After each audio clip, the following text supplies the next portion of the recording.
नमस्कार, TV9 मराठीमध्ये आपल्या सगळ्यांचं स्वागत। मी निखिला। पाहतोय देश महाराष्ट्र आणि बुलेटिनची सुरुवात मोठ्या बातमीने। आशीर्वाद दिला नाही तर खात्यातून 1500 रुपये परत घेणार असं वक्तव्य आमदार रवी राणा यांनी केलेलं आहे। लाडकी बहीण योजनेच्या प्रमाणपत्र वितरण सोहळ्यामध्ये ते बोलत होते। तर सरकारी पैसा राणांच्या बापाचा आहे का अशा शब्दात विजय वडेट्टीवारांनी राणांवर टीका केली आहे। 1500 जागी 3000 रुपये केले।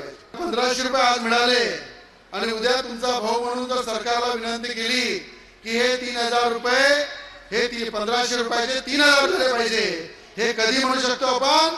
जेव्हा भर भरून त्यांना तुम्ही आशीर्वाद द्या। ज्यांनी आशीर्वाद दिला नाही तर मी तुमचा भाऊ आहे, ते 1500 रुपये खात्यातून वापस घेऊन येईल। सरकारी पैसा यांच्या बापाचा आहे काय? रवी राणाच्या कमाईचा आहे किंवा या सरकारच्या मुख्यमंत्र्यांचा उपमुख्यमंत्र्यांच्या कमाईचा आहे? महाराष्ट्रातील तमाम बहिणींना सांगतो आहे, हा रवी राणा जे म्हणलं आहे ते सरकारच्या मनातील बोललेला आहे। मताची झाली कडकी, बहीण आटवली लाडकी। हा बेमान माणूस, एवढा खरंटा नालायक माणूस मी राजकारणात पाहिला नाही। हे अतिशय गंभीर आहे।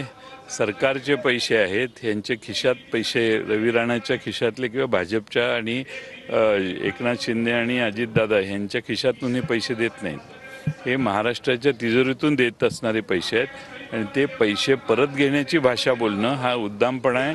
लोकशाहीमध्ये पैसे दिले तर आम्ही देतोय, बऱ्या बोलाने आम्हाला मत द्या, असा भ्रष्टाचार हा सरळपणाने दिसतोय। केशरी आणि पिवळ्या कार्डावर आपल्याला मोफत धान्य देण्याचं सुरू ठेवलेलं आहे, ते आपल्याला मिळते। त्यानंतर दर सणाला 6 जिन्नस 100 रुपयाला उद्या गणपती उत्सवाला सुद्धा मिळणार आहे। चना डाळ, साखर, रवा, तेल हे सुद्धा देतोय आपण। म्हणजे मला सांगा, एवढ्या मोठ्या योजना या महिलांसाठी आणल्यानंतर आता फक्त तुमच्या घरामध्ये जेवण जेवढं मला करायला सांगा, आम्ही ते सुद्धा करून देतो। तुम्ही बटणं तेवढी आमच्या महायुतीच्या चिन्हासमोर कचाकच दाबा, एवढी विनंती या निमित्ताने करतो।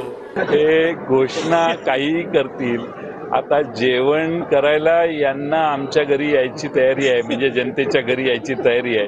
म्हणजे किती घाबरलेले आहेत आणि किती शरण जायला लागलेले आहेत। सरकार जाणार ही काळ्या दगडावरची रेघ आहे, म्हणून आता जेवण करायला घरी येतो म्हणायला लागलेत, उद्या आंघोळ घालायलाही घरी येतो म्हणतील।